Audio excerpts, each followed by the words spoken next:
Je crois que la réforme territoriale va finalement avoir un impact relativement limité en matière de marketing territorial et d'attractivité, contrairement peut-être à l'objectif qu'elle avait.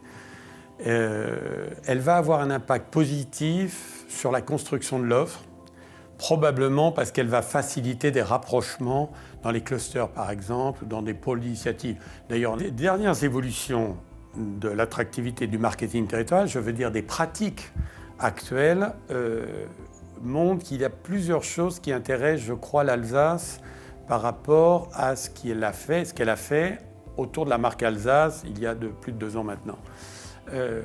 Peut-être le premier point, c'est qu'on voit s'accélérer dans le monde la montée en puissance des entreprises. Alors c'est quelque chose, il y a déjà, je crois, plus de 2200 entreprises qui portent la marque Alsace, qui sont rentrées. Pour l'instant, elles portent juste la marque, mais on voit dans le monde que la plupart des entreprises vont beaucoup plus loin de ça. Il faut savoir, par exemple, qu'Amsterdam est financé à 75% par des entreprises privées. 80% Barcelone, 60% Berlin. On voit bien que là, on est dans du financement, on n'est pas seulement dans « je porte la marque ». Et donc, on voit que l'enjeu, la montée en puissance des entreprises qui sont en train, pardonnez-moi l'expression, qui sont en train de prendre la main un peu en matière de marketing territorial, ça, c'est un enjeu considérable pour l'Alsace.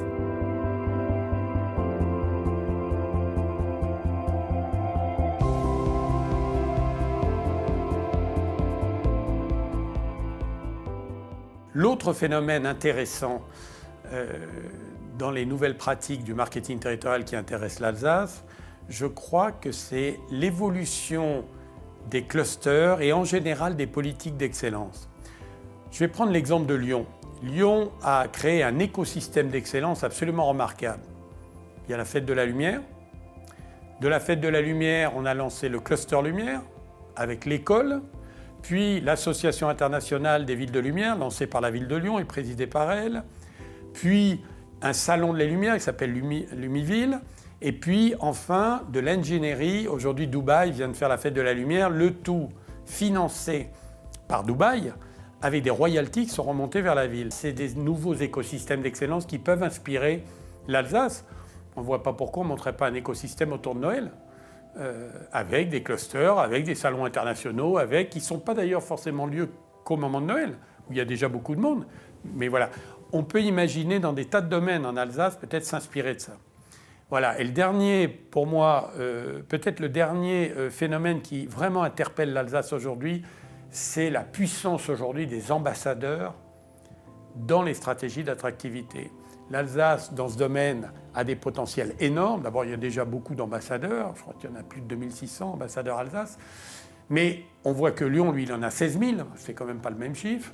Et on voit que les potentiels sont énormes. Pourquoi ? Parce que traditionnellement, les ambassadeurs, ils peuvent raconter l'Alsace, ils peuvent accueillir des gens, ils peuvent même faire des constructions d'œuvres, de la co-construction.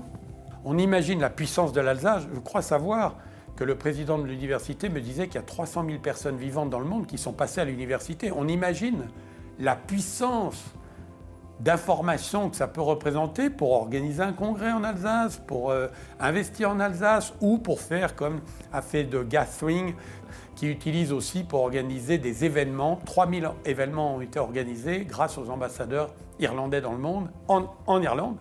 On voit bien que l'Alsace, elle peut faire des choses formidables dans ce domaine et qu'elle a un potentiel qui devrait l'inspirer beaucoup.